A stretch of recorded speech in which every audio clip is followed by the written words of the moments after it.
Hi, I'm Megan McLeod, a third-year medical student at Vanderbilt University and a supporter of aspiretostem.org. Aspire to STEAM provides scholarships and mentoring tips, like this video series you're watching now, to inspire young women and girls considering careers in STEAM. If you like what you see, let us know, and please be sure to share our videos with others.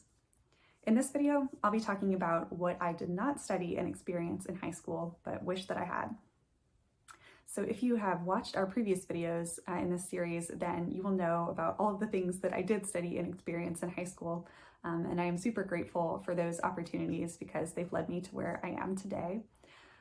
In terms of some things that I did not study in high school, but that could have potentially been helpful, I think the one that sticks out to me is probably physics. If you watched the previous video, you know that I chose to take a health sciences course that was offered at my school in place of taking AP Physics. And well, I think I weighed that decision carefully and looked at the pros and cons and made the right decision for me at the time. I do wish that there had been enough time in the day for me to take both physics and that class. I think it would have been helpful to see physics kind of once in high school before taking it at the collegiate level and really needing to use that knowledge on the MCAT. I did okay with not taking physics in high school, but it was one of the more difficult subjects for me, and I think that it would have been beneficial to have tried my hand at it once before jumping into that class in college.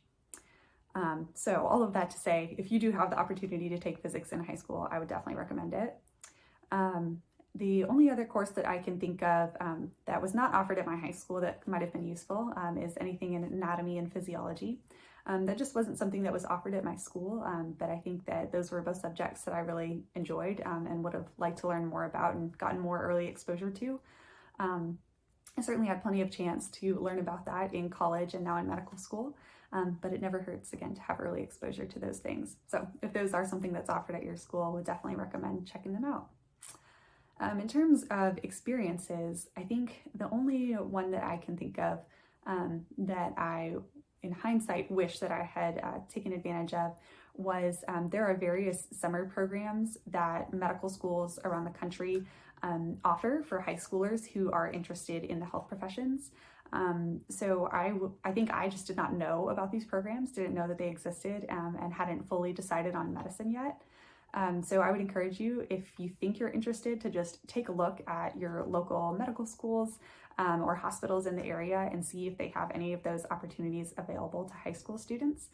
Even if you don't 100% know that you want to go into medicine, I think that they're great opportunities and just get another way to expose yourself to what being a physician is like.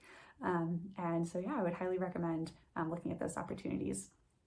The only other thing that I can think of is I would have loved to have more longitudinal volunteer experiences. My volunteer experience at the Children's Hospital those last few years was absolutely wonderful, and I wish that I had more opportunities to kind of participate in volunteer experiences once a week or once a month for years, like I did with that program. So yeah, if there is something that you're passionate about, I would encourage you to look into opportunities to volunteer within that realm regularly early on, just so that you can have those sort of longitudinal experiences. That's it for this video. Make sure to check out the next video in our series, where I will be talking about what personal attributes I possess that I think would be helpful to becoming an excellent physician.